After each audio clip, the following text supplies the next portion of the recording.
할렐루야. 이 자리에 불러주셔서 굉장히 감사드립니다. 제가 경주에 온 지는 한 횟수로 6년이 다 되어 가는 것 같습니다. 그래서 제 주관적인 입장이기도 하고 또 객관적인 입장이기도 한데, 제가 이렇게 경주 경동로의 관내 여러 교회들을 볼 때 우리 경주 남부 교회가 참 은혜 충만한 교회인 듯합니다. 할렐루야. 참 존경하는 김상정 목사님, 언제 봐도 한결 같으시고 참 겸손하십니다. 참 목회자로서 참 아멘 좀 크게 하소 할 때는 우리 김상정 목사님 참 언제 봐도 한결 같으십니다. 참 진작에 이래 좀 하시지. 참 겸손하시고 참 목회자로서 탁월한 성품을 가지셨어요. 저도 목회자지만 참 부러운 성품이에요.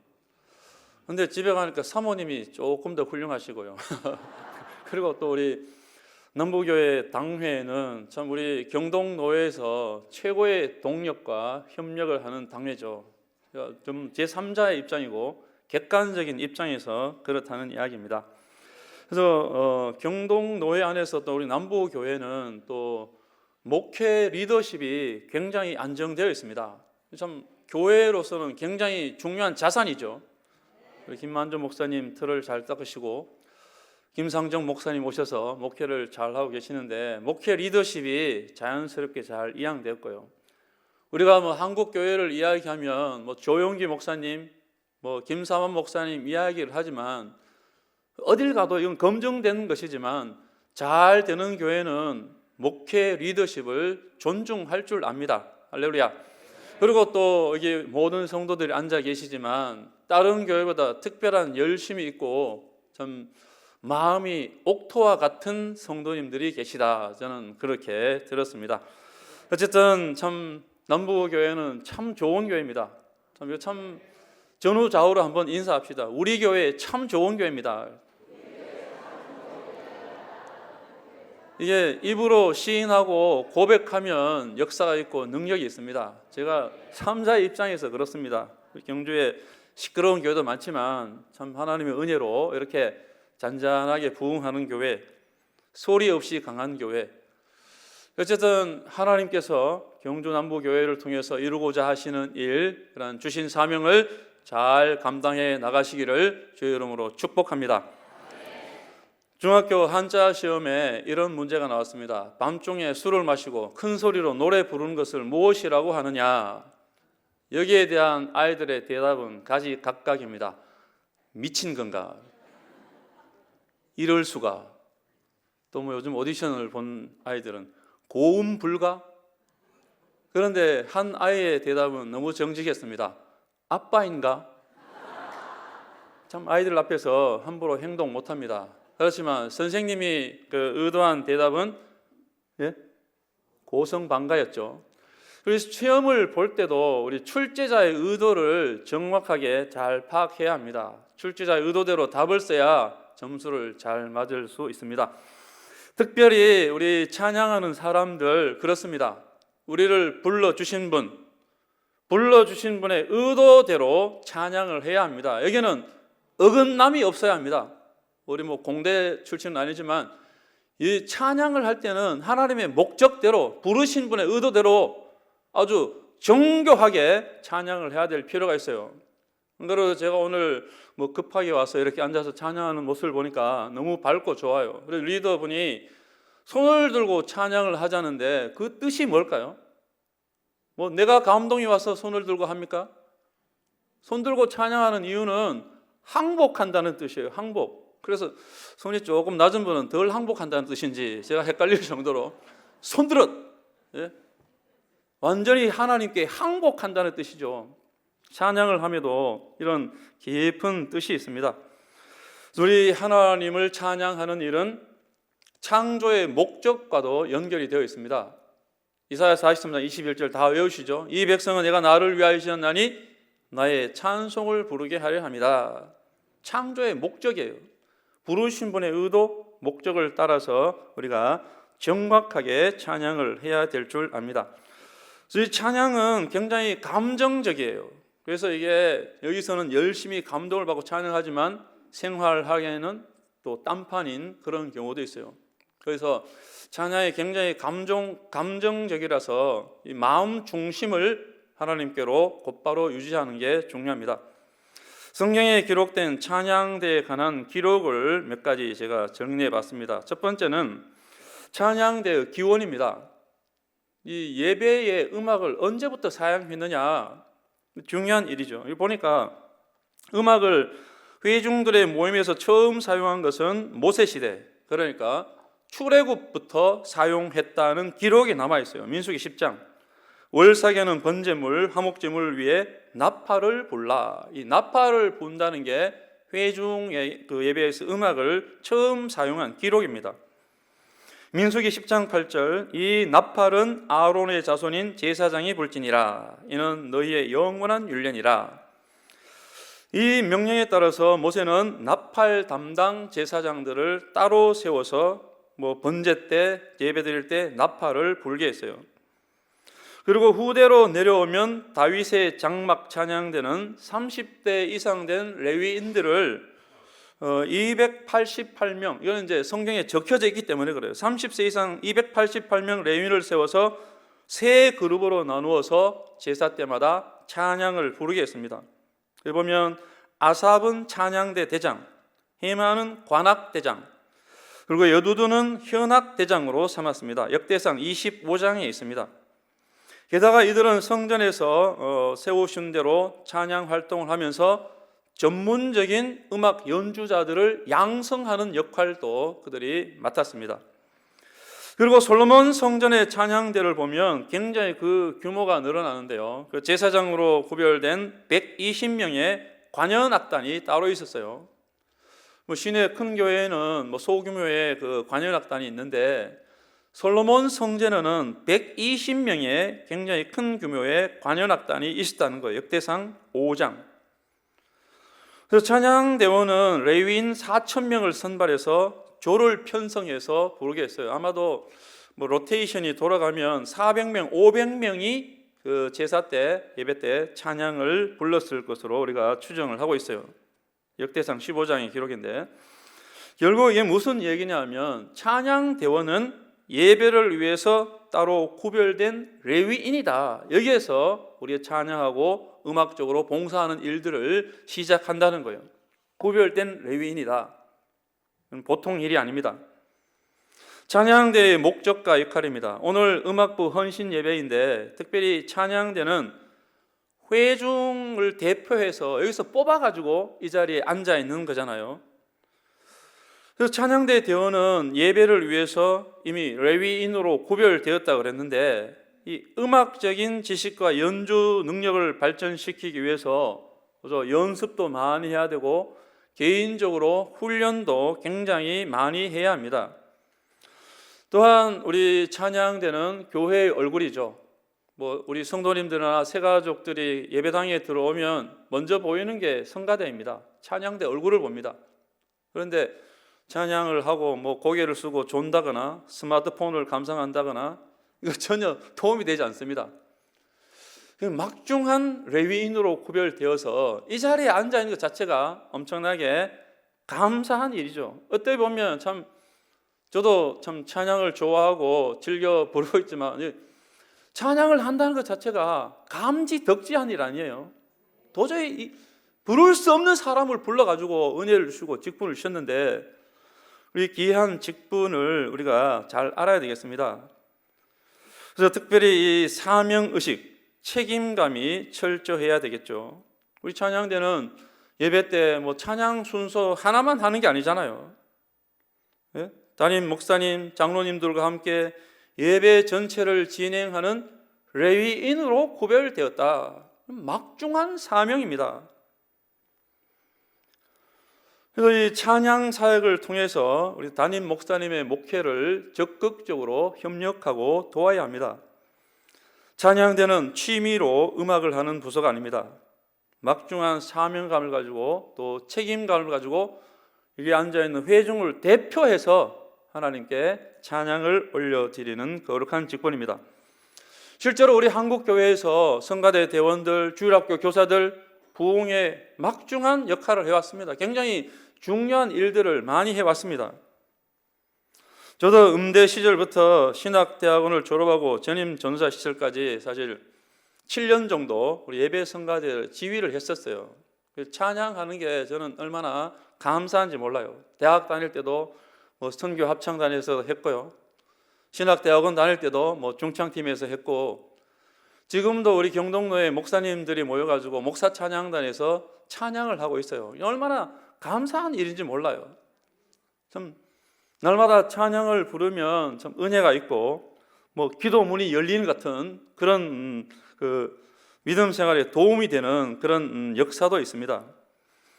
그래서 우리가 오늘 이 성가대를 하면서 이렇게 보면 이 성가대는 하여튼 지휘자 중심으로 모든 게 돌아가죠. 우리 여기 교회는 그런 일이 없겠지만 막 연습하다가 자꾸 막 반주자가 지휘자를 향해서 손을 들고 그게 아니고요, 이 곡은 여기서 이렇습니다 하고 이렇게 하면 그 성가대가 잘 되겠습니까? 모든 성가대는 지휘자 중심으로 돌아가고요. 제가 한 6, 7년 현장에서 경험적으로 이렇게 결론을 내린 거는, 실력이 뛰어난 사람보다 사실 실력이 조금은 부족해도 52주 자리를 지키는 대원이 참 성가대의 보배다, 이런 결론에 이르렀어요. 실력 좋다고 교만스럽고 핑계대고 자리를 비우고 도움 안 되잖아요. 교회에서 필요한 일꾼은 뭡니까? 믿음으로 52주 자리를 지키는 건데, 이런 찬양대 대원들이 우리 교회의 든든한 기둥이라는 거예요. 그리고 세 번째는 찬양대와 예배입니다. 이제 찬양대는 사실 예배 가운데 그 맡은 사명을 감당하게 되었습니다. 예배는 하나님을 높이는 행위죠. 철저히 하나님 중심으로 예배에 임해야 되죠. 내 감정이나 사람에게 휩쓸려서는 안 될 것이 우리 예배라는 거예요. 그야말로 이 예배는 사실 주일 예배는 이게 잔치고 축제 날이라는 것이죠. 그리고 좀 사순절이 이제 다가오죠. 사순절은 40일이죠. 왜 대답이 없어요? 사순절은 40일 맞죠? 근데 달력 보면 46일이에요. 이건 무슨 일이에요? 예?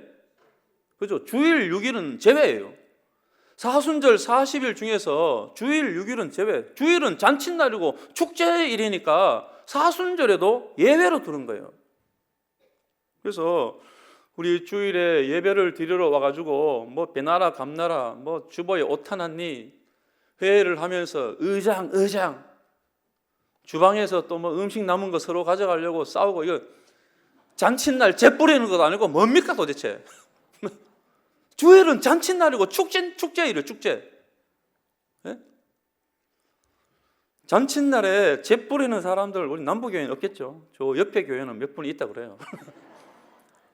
주일은 잔칫날이고 축제날이다. 그래서 이 영광스러운 자리에 앉아서 찬양을 부른다. 이 자체로 참 감사한 일이에요. 그래서 예배는 단지 우리가 오전에 드리는 예배, 예배당 안에서 드리는 예배만을 말하지 않아요. 이게 우리 한국교회의 신학적 반성과 성찰을 통해서 나온 것인데, 전에 보면 주일 예배당에서 예배는 잘 드리는데 집에 가면 아내를 때리고 구타하고, 시장에 가서 술 마시고 개차반이고, 예배당 안과 예배당 밖이 너무 다르다는 거죠. 진정한 예배는 예배당 안에서 드리는 예배가 있고, 현관을 나서면 예배당 밖에서 드리는 생활 예배가 있어요. 이 생활 예배를 그동안 잊고 살았어요. 신학적 반성으로 우리 생활 예배가 굉장히 중요하다는 사실이 나타났습니다. 그래서 우리에게 좀 누구보다도 예배하는 자세, 예배당 안에서도 중요하고 예배당 밖에서 생활로 드리는 예배, 더군다나 요즘은 안 믿는 사람들, 불신자들이 불을 켜고 성도들을 지켜보고 있잖아요. 조그마한 거 잘못하면 목사가 먹사닉하고 막 비판하고. 요즘 사람들이 기독교라고 말 안 하잖아요. 제가 참 이 자리에서 말하기도 민망한데 기독교라고 말하잖아요. 이 생활 예배의 성숙이 필요해졌습니다. 그리고 우리가 오늘 146편 할렐루야 시를 읽었는데, 이 할렐루야라는 말을 교회에서 가장 많이 사용하는 단어 중에 하나죠. 그래서 어떤 실제로 히브리어 억양은 할렐루야예요. 어떤 목사님은 그렇게 하죠. 할렐루야. 억양이 루에 있습니다. 우리가 할렐루야를 늘 이렇게 이야기하는데, 이건 하나님을 찬양하라는 뜻입니다. 우리가 세상에서 부정한 마음으로, 부정한 생활로 우리가 살아왔다면 도무지 하나님을 찬양할 자격이 없는 거예요. 우리가 냉철하게 반성해가지고 생활 예배가 엉망이다, 예배 드릴 자격이 없어요. 성만찬에 앉아있을 자격도 없어요. 저희가 대학원 다닐 때 교수님이 앞에서 항상 그래요. 우리가 지금 성만찬을 일주일에 4번 드리지만 화수목금 4번 예배를 드려요. 신대원에서. 생활이 엉망이고 반성이고 자기 양심에 가책이 있으면 성만찬 드리지 말고 나가라고 그래요. 정확한 지적이에요. 생활이 엉망인 사람들은 예배 드릴 자격도 없고 찬양을 부를 자격도 없어요. 그러나 우리가 주님의 부름을 받아서 실제로 영광스러운 자리에 앉아서 하나님을 찬양하고 있어요. 얼마나 기쁘고 감사한 일입니까? 또 우리가 성경을 보면 관점에 따라서 그렇지만, 제가 이제 찬양을 좋아하다 보니까 성경을 찬양과 노래의 관점에서 보니까 성경에 수많은 노래와 찬양이 기록되어 있어요. 그래서 성경의 노래에서 가장 유명한 유형은, 가장 많은 유형들은 하나님의 위대하신 행동과 구원의 역사에 대한 응답과 감사의 찬송이 많아요. 하나님께서 우리에게 부신 그 놀라운 구원의 은혜, 우리를 위해서 행하신 그 구원의 행동들, 여기에 감사하며 찬양하는 것들이 굉장히 많다는 거예요. 그래서 오늘 우리 146편 할렐루야 시편을 읽었습니다. 46편부터 150편까지는 할렐루야로 시작해서 할렐루야로 끝난다 해서 할렐루야 시라고 불러요. 그래서 오늘 우리 읽은 본문을 자세히 들여다보면 시편 기자는 찬양을 함에 있어서 우리가 가져야 할 태도를 몇 가지 지적하고 있어요. 이거는 바로 정교한 하나님의 법칙이에요. 이 법칙대로 찬양을 해야 되는데, 가장 먼저는 여호와께 대한 찬양을 스스로 권고하며 서원을 권면하고 있습니다. 서원. 찬양은 서원이 필요한 부분이다. 본문 1절, 내 영혼아 여호와를 찬양하라. 그래서 이 구절의 의미는 그냥 찬양하라는 게 아니에요. 나는 어떤 일이 있어도 하나님만 찬양하겠습니다. 결단이고 서원이잖아요. 내 형편이 지금 어렵다고 해서 나는 여호와를 찬양할 것입니다. 어디서나 찬양하겠습니다는 서원이에요. 서원. 근데 우리가 구약 성경을 보면 우리가 하지 못할 서원은 가급적 하지 말라 그러죠. 괜히 약속을 지켜놓고 어길 서원 하나님 하지 말라 그래요. 그런데 오늘 이 시편 146편 할렐루야 시를 보면 가급적 찬양은 서원을 하라는 거예요. 서원을 하라. 본문 2절, 나의 생전에 여호와를 찬양하며 나의 평생에 내 하나님을 찬송하리로다. 그래서 이 본문을 보면요, 내가 살아 숨쉬는 동안 하나님을 계속 찬송하겠습니다. 내 호흡이 붙어 있는 동안은 하나님만 찬송하겠습니다. 결단이고 헌신이에요. 서원이에요. 이 말씀은 찬양을 하되 입술로만 찬양을 하는 것이 아니라 나의 온 인격과 삶을 들여서, 아까 손 들고 찬양하는 것은 항복한다는 뜻이잖아요. 모든 것을 들여서 하나님을 찬송하겠습니다. 이런 결단과 서원입니다.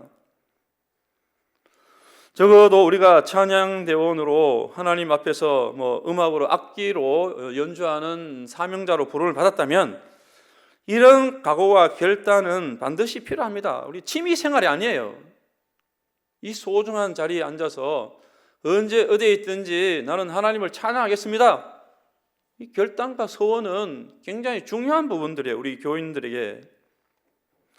그리고 우리 찬양대원으로 부름받은 자부심, 제가 서론에 말씀드렸지만 예배를 위하여 구별된 레위인으로 세워주셨다. 얼마나 감사한 일입니까? 이 사명감은 우리 찬양대 대원들에게, 우리 음악부 부원들에게 반드시 필요한 줄 압니다. 두 번째, 오늘 146편에서 시편 기자는 백성들에게 하나님만 의지할 것을 권면합니다. 우리 시편을 보면 사실 다 그런 내용들이에요. 근데 할렐루야 시를 보면 특별히 그런 의미를 더 강조하고 있어요. 그래서 하나님에 대한 철저한 믿음과 헌신은 오늘 우리에게 또 다른 책임과 사명감을 갖게 하죠. 그것은 비록 다른 사람들의 영혼에 대한 책임감이기도 하고요. 그들 역시도 하나님과 올바른 관계를 가져야 하나님을 찬양하는 일에 앞장설 수가 있습니다. 본보기로 찬양을 잘하면 다른 사람들도 따라서 할 수 있다는 것이고, 그들의 관심이 방백들, 권력자들에게 있지 않고 하나님에게 있도록 다른 사람들을 깨우쳐야 할 책임이 레위인으로 구별된 찬양대 대원들에게 있다. 이 막중한 사명을 오늘 본문은 이야기합니다. 그리고 본문 4절, 그런데 그 호흡이 끊어지면 흙으로 돌아가서 당일에 그 도모가 끊어진다. 권력의 유한함. 본문 5절, 야곱의 하나님으로 자기 도움을 삼으며 여호와 자기 하나님께 소망을 두는 자는 복이 있도다. 이 말씀은 우리에게 얼마나 은혜가 되고 용기가 되는지 몰라요. 하나님께 소망을 두는 자는 복이 있도다. 성도 여러분, 우리가 지금 어디에 무엇에 소원을 두고 목표를 두고 있습니까? 오늘 본문은 분명히 하나님만 의지할 것을 강조합니다. 오늘 헌신 예배를 드리는 음악부 부원 여러분들과 찬양대 대원들은 야곱의 하나님께, 전능하신 하나님께 소망을 두고 온전히 찬송할 수 있기를 축복합니다. 세 번째는 하나님을 신뢰하고 찬양하는 이유에 대해서 말씀합니다. 6절, 하나님은 영원히 진실하시기 때문에 하나님을 신뢰하고 찬양하라는 겁니다. 뿐만 아니라 그분은 우리에게 매우 관심과 애정이 많다는 뜻이죠. 압박을 당하는 자를 위하여 공의를 베푸시고, 줄인 자에게 식물을 주시고, 또 어떤 면에서 갇힌 자를 풀어주시고, 소경의 눈을 여시고, 의인을 사랑하시고, 고아와 과부들을 돌봐주시고, 악인들을 징벌하시는 분이 우리 하나님이시기 때문에 이런 하나님을 우리가 찬양하라는 거예요. 우리가 하나님을 높이며 찬양해야 할 이유가 분명해졌습니다. 그분은 우리에게 관심이 많으시고 공의로우시고 우리를 끝까지 관심과 애정을 가지고 보호하시고 인도하시기 때문입니다. 사랑하는 음악부 부원 찬양대 대원 여러분, 오늘 이 자리에 참석하신 성도 여러분, 여러분들은 찬양의 특권을 부여받았습니다.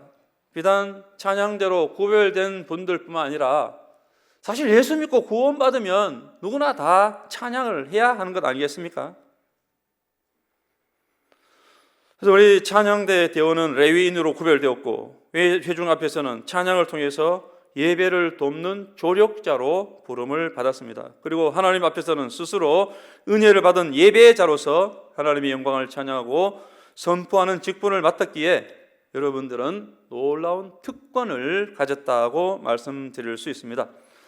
진정 우리의 사명을 재확인하고 오늘 이 146편의 권면과 그 어떤 맹세와 같이 우리가 평생에 하나님만을 찬양하겠습니다 결단하고 헌신하면 좋겠습니다.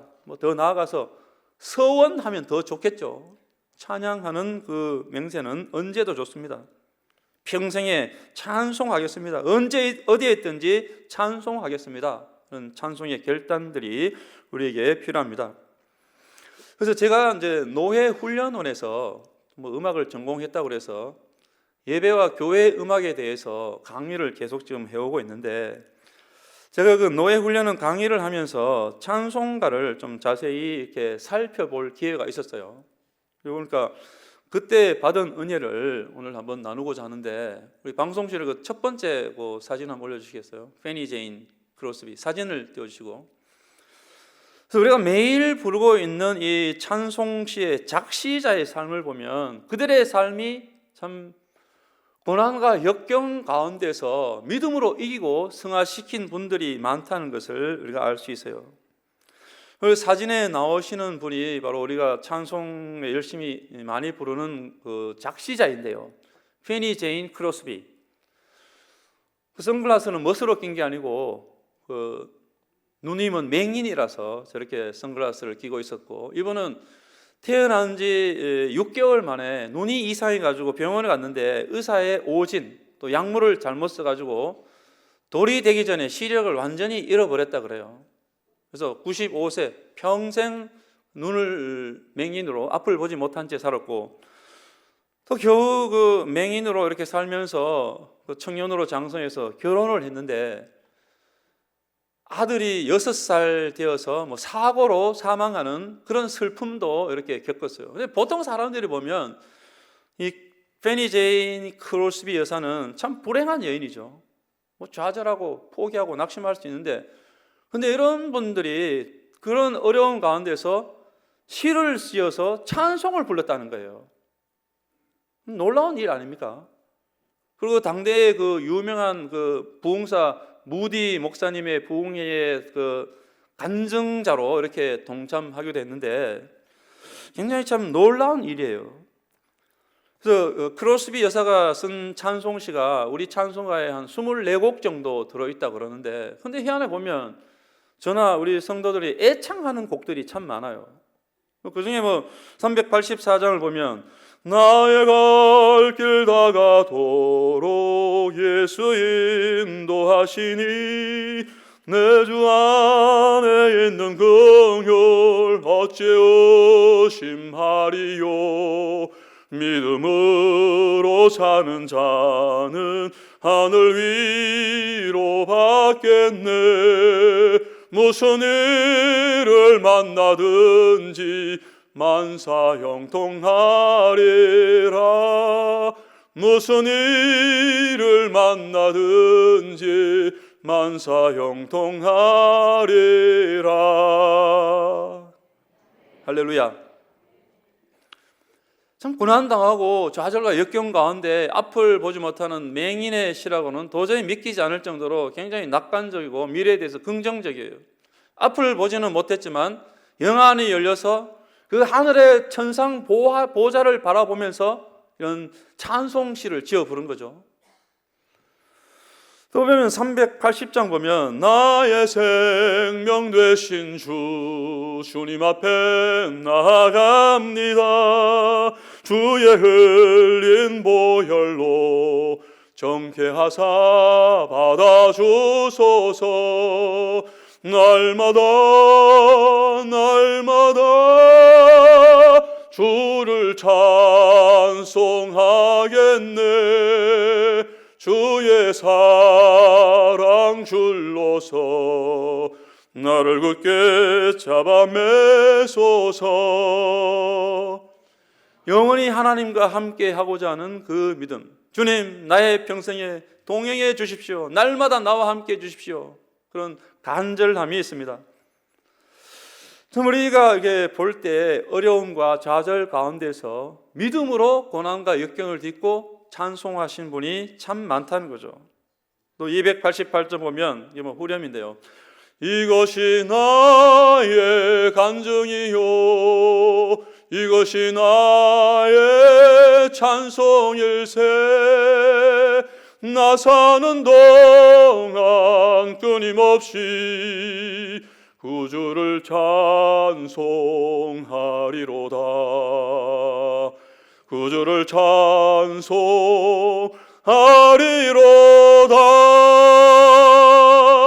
할렐루야. 고난과 역경을 딛고 우리 찬송의 24곡의 크로스비 여사의 그 곡이 있습니다. 그리고 두 번째 우리 그 방송실 넘겨주시면, 네, 두 분은 부부입니다. 애니 아담스 베어드 여사의 이야기인데 선교사님 부인의 이야기예요. 아담스, 저 이름 혹시 또 들어보신 분이 있죠? 대구 경북 선교의 아버지 아담스 선교사님의 누나입니다. 베어드 선교사와 아담스는 처남 매부, 우리 한국 교회 선교에 저 베어드 선교사는 평양에서 숭실대학교로, 또 아담 선교사는 대구에서 계명 그 대학교를 해서 두 분 다 교육 선교로 엄청나게 한국 교회사에 헌신하시고 우리나라에 공헌을 하신 분인데, 저분들은 사실 중국으로 가려고 선교 훈련을 받고 있었는데 어떻게 조선으로 오게 되었어요. 부산에 와가지고 출항동에서 미국 북장로교 선교부에서 일을 하게 되었는데, 이분들은 얼마나 선교 열정이 뜨거웠는지 결혼한 지 한 달 만에 조선으로 가는 배를 탔다고 그래요. 두 번째 지도를 좀 보여주시면요. 저희 이제 부산에서 이렇게 선교부에서 선교하면서 출항교회를 개척하고 베어드 선교사가 경상도 내륙 지역에 선교부를 개척하려고 저런 이동 경로를 통해서 이렇게 한 4-5번 그 선교 답사를 했다 그래요. 저기 글이 잘 보이진 않는데 왼쪽 위에 보면 1240리, 미국 사람들이 쓰는 말로는 400마일인데 저기 노란 걸로 보면 640km 정도 되어 있어요. 부산에서 밀양으로 또 그 청도, 대구, 상주, 안동, 의성, 신령 이렇게 영천, 경주로 이렇게 하는데 경주를 지나가요, 이 경로에. 그런데 이게 저런 선교 답사를 4-5번 했는데 문제는 뭐냐면, 선교사님은 내륙 지역에 답사를 가고 거기에 남아있던 애니 베어드 아담스 베어드 선교사에게 큰 아픔이 있죠. 홀로 남아있는 그 애니 베어드 여사에게 큰 슬픔이 있는데 2살 난 딸아이가 뇌수막염으로 사망하는 사고가 나요. 이때 아담스 베어드 여사의 나이를 아무리 많게 잡아도 26, 7이에요. 대학교 졸업하고 대학원 졸업하고 선교 훈련 받고 왔어요. 그래서 젊은 아낙네가 남의 나라에 이역만리에 와가지고 아이를 잃어버렸어요. 남편은 지금 선교 답사를 가 있어요. 참 이때 그 아픔이 어떻겠습니까? 보면 387장에 그 아픈 마음이 하나 남아 있어요. 387장. 여기 보면 멀리 멀리 갔더니 처량하고 고나며 슬프고도 외로워 정처 없이 다니니 예수 예수 내 주여 지금 내게 오셔서 떠나가지 마시고 길이 함께 하소서. 큰 슬픔을 당해서 좌절하거나 낙심하지 않고 기도하는 중에 이렇게 시를 지었다는 거죠. 참 굉장한 분들 같아요. 영성이 시를 지어서 우리 찬송가에 남아 있는데, 또 한 곡이 있어요. 여기 보면 그 애니 베어드 여사가 쓴 곡이 380장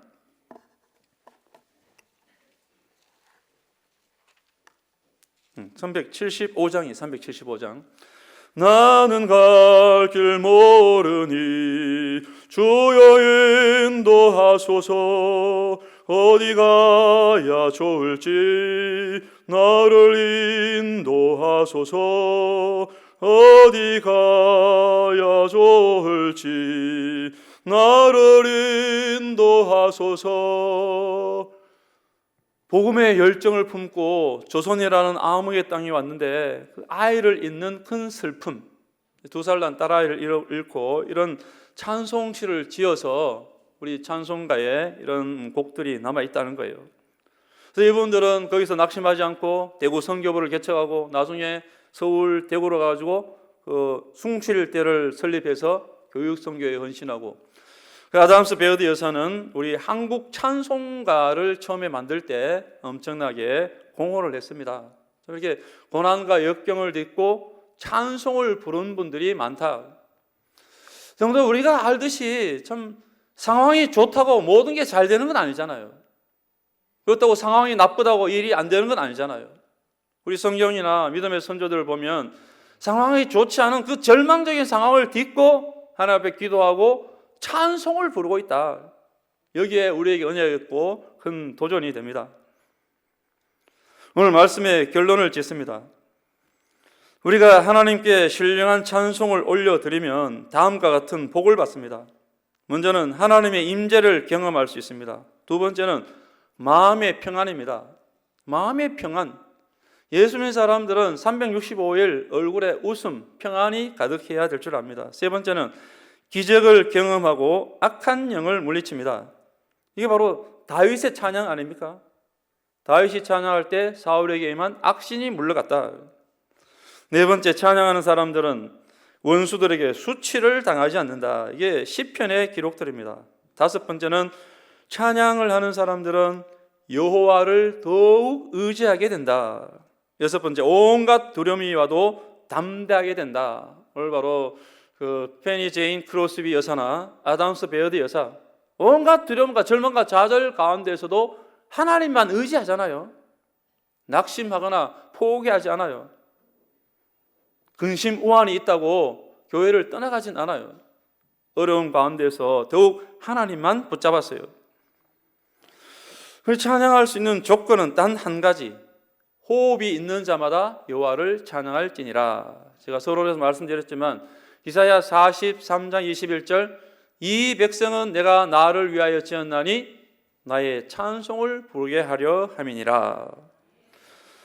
우리 하나님은 너무나 아름다운 분이십니다. 하나님이 아름다운 분이세요. 근데 세상에 뭔가 꼬여가지고 교회가 이상하고 목사가 이상하고 하나님이 이상한 것처럼 자꾸 왜곡해요. 하나님은 참 아름다운 분이세요. 목사님은 참 좋은 사람들이에요. 왜 자꾸 나쁜 사람으로 왜곡하는지 모르겠어요. 이런 아름다운 하나님을 우리가 찬양을 하는 것이 마땅하고 아름답다. 오늘 시편 146편이 주는 교훈입니다. 평생 찬양, 평생 감사. 이와 같이 헌신된 음악부 찬양대원들이 있기에 우리 남부교회 부흥하고 예배 중에 하늘의 은혜가 임하게 될 줄 믿습니다. 찬양함이 아름답도다. 찬양의 은총과 능력이 모든 음악부 부원들과 찬양대 대원들, 여기에 함께한 성도들의 임하기를 주의 이름으로 축원합니다. 전능하신 아버지 하나님, 참으로 감사합니다. 오늘 거룩하고 복된 이날에 주님이 복 주시기로 작정한 이날에 성전에 나와 예배합니다. 또 이 시간 우리 경주 남부교회 음악부 부원 찬양대 대원들 헌신을 다짐합니다. 평생 찬양, 평생 감사, 전능하신 하나님만 찬양하게 하옵소서. 예수님 이름으로 기도하옵나이다. 아멘.